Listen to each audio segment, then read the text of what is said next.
කියලා දෙන්න බලන්න මට. හරි පෙරට පෙන්නන්න. මේ අප්පච්චි කියලා දෙන්න දැන් මේ කොහොමද මොනවද මේ තියෙන්නේ කියලා.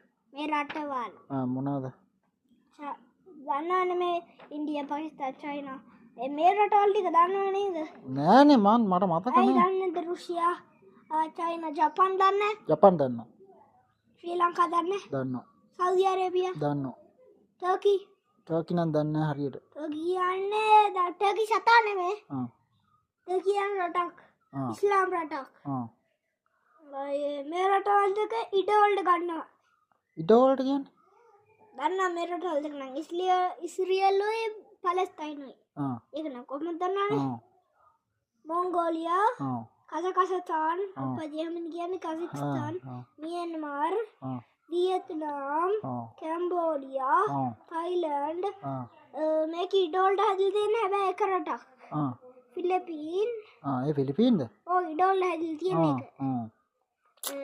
ආයෙ මොකද්ද? දැන් කොහෙද ගහ ගන්න ඔය රුසියාව එහෙම කොහෙද තියෙන්නේ? රුසියාවයි. ඒක තමයි ලොකුම රුසියාවනේ. ඔක ලොකුම රට.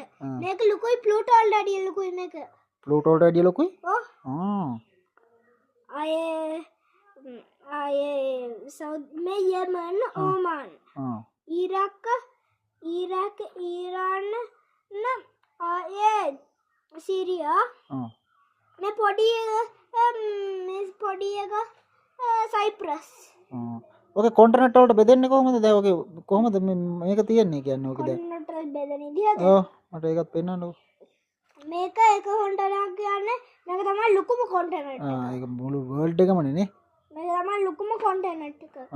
යුරෝප් කියලා බෙදන්නේ මේ ඒක බෙදන්නේ නිකන් මේකේ තියෙන ගොඩාක් රිලිජන් යුරෝප් වල තියෙන්නේ නිකන් ක්‍රිස්තියානි වැඩිපුර මේ හින්දා වෙන එකට වැදුනා.